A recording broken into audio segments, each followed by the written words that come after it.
Today we're going to discuss the Star Trek The Next Generation novel Pliable Truths by Dayton Ward. I just finished reading the book and I'd like to share my thoughts. But before I do, my name is Eric Wilfred Watson. I'm the author of Judas Kissed and Becoming Quincy. Those thriller novels are available on Amazon.com.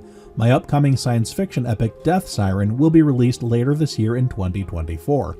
If you'd like to learn more, and if you'd like to support this channel, please purchase those books or go to ericwilfredwatson.com. Pliable Truths is an interesting book. It has some good things about it, and there's a few things that I wasn't quite satisfied with. I'll start with the good things. There's a lot of interesting character interaction. Dayton Ward, who's written several Star Trek novels, knows the voices of these characters. When you're reading about Chief O'Brien or you're reading about Captain Picard, you feel that these are the characters you know from the show. The dialogue is natural, and when there are negotiations between the Bajorans and the Cardassians with Starfleet's involvement, you really feel that it could have been pulled right from an episode. It feels very Star Trek. Congratulations, Dayton Ward. You've done a good job in that respect. You also get to see a little bit about the California-class starships, which were introduced in Star Trek Lower Decks. It's very interesting to see the Lower Decks Second Contact ships come into play here. Dayton Ward was quite smart in not making it overly comedic like the television show Lower Decks is, but it's nice to see that the California-class starships are a reality in wider Star Trek. I like that quite a bit as well. The negotiations about the withdrawal of the Cardassians from Bajor was handled well. There's a lot of really good drama surrounding that. And the most interesting part of the book takes place on a forced labor camp run by the Cardassians in secret. And the interactions between the prisoners, the guards, the Cardassians, and the Bajorans, and what happens as that all culminates when Starfleet gets involved in the situation, that's quite interesting and enjoyable to read about. Overall, it felt very much like a Star Trek book, and I enjoyed it quite a bit.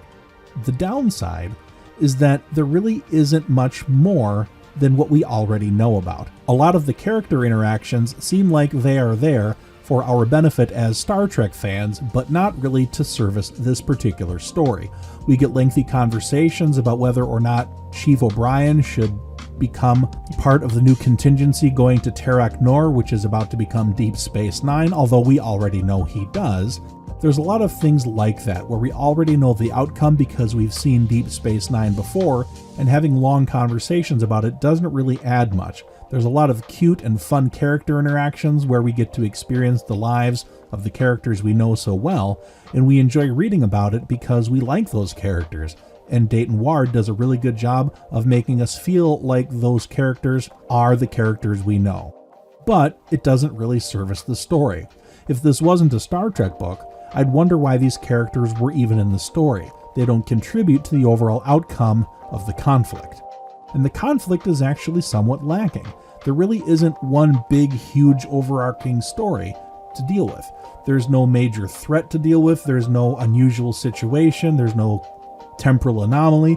There's nothing Star Trek-y or science fiction-y about it. It's just political negotiations and character dialogue, which is done really well, but there's not a lot of guts behind it. There's not a lot of substance. There's not a lot of meat and potatoes. But if you want to read about the characters you enjoy, this does a really good job of presenting that to you.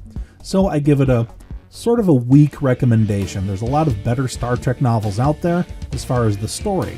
Character interaction and setting, I give this book an A+. The plot, I give it maybe a C-. Thank you very much for watching this video. Please hit the like and subscribe button. It would help this channel tremendously. We'll do more of these book reviews in the future, so stay tuned. Thank you.